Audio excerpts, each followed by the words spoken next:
This is BBC Television from London. Normal programming has been suspended, and we now join Martin Lewis in the news studio. This is BBC Television from London. Diana, Princess of Wales, has died after a car crash in Paris. The French government announced her death just before 5 o'clock this morning. Buckingham Palace confirmed the news shortly afterwards. Normal programs have been suspended while we bring you the latest developments throughout the morning.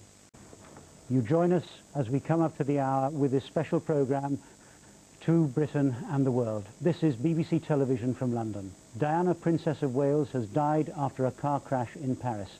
She was taken to a hospital in the city early this morning.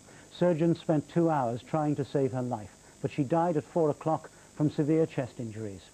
Diana, Princess of Wales, had been a passenger in a car which crashed in a tunnel next to the River Seine. Her friend, Dodi Fayed, and their driver, a security man from the Ritz Hotel in Paris, were also killed. The accident happened as press photographers pursued the princess's car at high speeds through a tunnel under the Place de l'Alma in the center of the city. The princess's Mercedes hit a road pillar and smashed into a wall. The French authorities have begun a criminal investigation.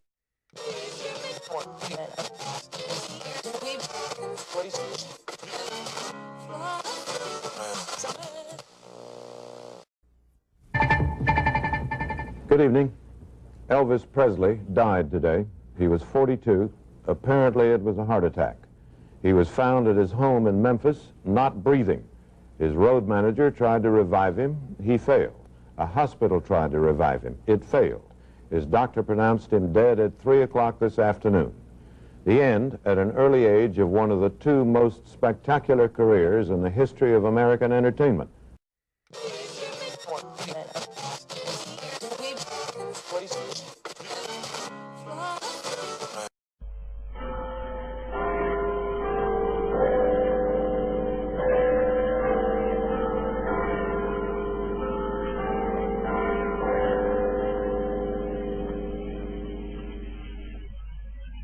We are interrupting our programs to bring you a news flash.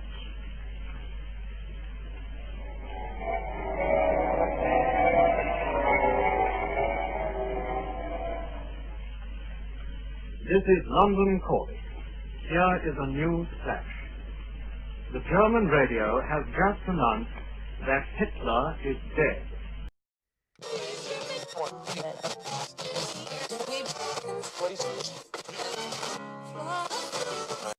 Yesterday morning at 2:41 a.m.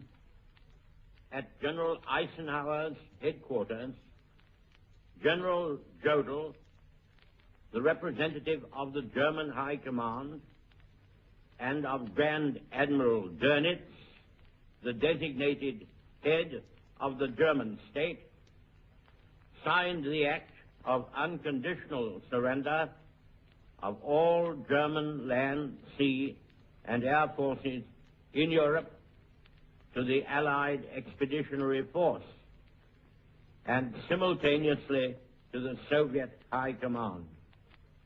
We may allow ourselves a brief period of rejoicing. But let us not forget for a moment the toils and efforts that lie ahead. Japan, with all her treachery and greed, remains unsubdued.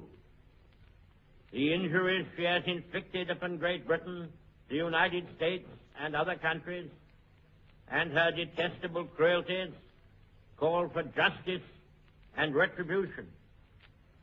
We must now devote all our strength and resources to the completion of our tasks, both at home and abroad. Advance, Britannia! Long live the cause of freedom! God save the King!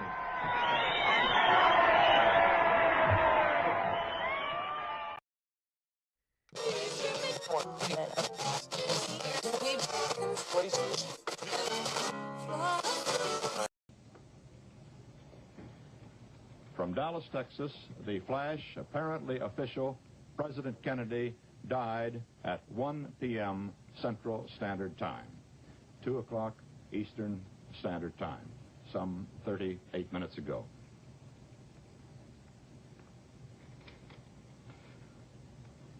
Vice President Lyndon Johnson has left the hospital in Dallas, but we do not know to where he has proceeded. Presumably, he will be taking the oath of office shortly and become the 36th President of the United States.